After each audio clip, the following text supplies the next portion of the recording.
అలాగే నాగర్ కర్నూలుకు సంబంధించిన కౌంటింగ్ ప్రక్రియ కూడా శరవేగంగా ముందుకు సాగుతున్న సందర్భం. మరింత సమాచారాన్ని అందించడానికి అక్కడి నుంచి మా ప్రతినిధి చారి ప్రస్తుతం మనతో పాటు సిద్ధంగా ఉన్న లైవ్లో. చారి, నాగర్ కర్నూలుకు సంబంధించిన కౌంటింగ్ ప్రక్రియ ఎక్కడి వరకు వచ్చింది? ప్రస్తుతం ట్రెండ్స్ ఏ విధంగా ఉన్నాయి అక్కడ?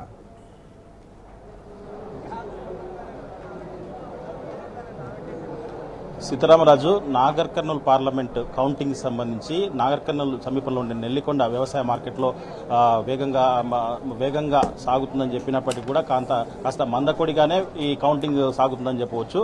అయితే మొత్తంగా చూసినట్టయితే ఇక్కడ ఇప్పటివరకు కూడా అధికారికంగా ఒక్క రౌండ్ రిజల్ట్ కూడా బయటికి అధికారులు ఇవ్వలేదు. దీనికి సంబంధించి అనఫీషియల్ గా వస్తున్నటువంటి సమాచారం మేరకు హోరాహోరీగా నడుస్తున్నట్టుగా మనకు సమాచారం ఉంది. ఒక్కొక్క నియోజకవర్గంలో ఒక్కొక్కరికి ఆధిక్యత కనబరుస్తా ఉంది. కల్వకుర్తి నియోజకవర్గం సంబంధించి బీఆర్ఎస్ ఆధిక్యంలో ఉందని చెప్పేసి మనకు సమాచారం ఉంది. దీనికి సంబంధించి పూర్తి స్థాయిలో అధికారులు ఎప్పటికప్పుడు సమాచారం చేరవేయాల్సిన అధికారులు ఇప్పటివరకు పోస్టల్ బ్యాలెట్ కానివ్వండి, తర్వాత మొదటి రౌండ్ కానివ్వండి, రెండో రౌండ్, అసలు ఇప్పటివరకు ఒక్క రిజల్ట్ కూడా ఒక్క రౌండ్ కూడా అధికారికంగా బయటికి ఇవ్వలేదని చెప్పవచ్చు. దీంతో మీడియా మిత్రులు కూడా ఇక్కడ అధికారులతో, అంటే ఇక్కడ ఉన్నటువంటి డిపిఆర్ వాళ్ళ సంబంధించిన సిబ్బందితో వాగ్వాదం కూడా దిగుతున్నటువంటి పరిస్థితి కనిపిస్తూ ఉంది. మొత్తంగా ఈ సమయం వరకు కూడా రిజల్ట్ పూర్తి స్థాయిలో అధికారికంగా రాలేదు. అయితే మనకు లోపల నుంచి వస్తున్నటువంటి సమాచారం మేరకైతే, అందుతున్న సమాచారం మేరకైతే పూర్తి స్థాయిలో ఇక్కడ హోరాహోరీగా నడుస్తున్నట్టుగా కనిపిస్తా ఉంది. అంటే బీజేపీ తర్వాత బీఆర్ఎస్ మధ్యలో ఈ పోటీ ఉన్నట్టుగా కనిపిస్తా ఉంది.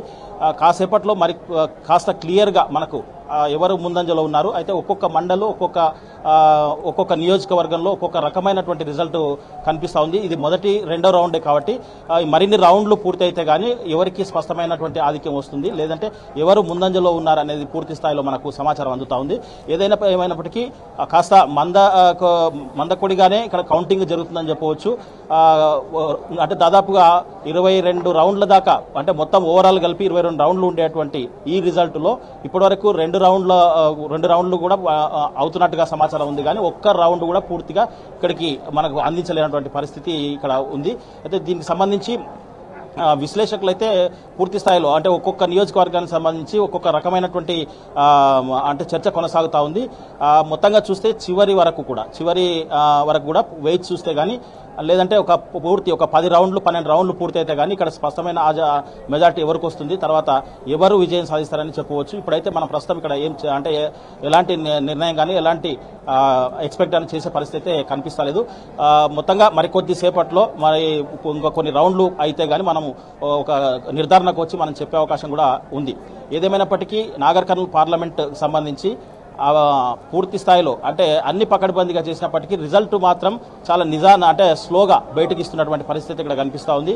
అధికారులు అంటే వేగంగా ఏర్పాటు చేశారు, కానీ అందుకు తగ్గట్టుగా ఇక్కడ మీడియా పాయింట్కు అధికారికంగా ఎలాంటి సమాచారం ఇప్పటివరకు కూడా ఒక్క రౌండ్ కూడా ఇవ్వలేదు. అంటే దాదాపు వేరే పార్లమెంట్కి సంబంధించినట్టయితే 1, 2 రౌండ్లు 3 రౌండ్లు కూడా అధికారికంగా వచ్చినటువంటి పరిస్థితి. ఇప్పటివరకు ఇక్కడ ఒక్క రౌండ్ కూడా పూర్తి కాలేదు.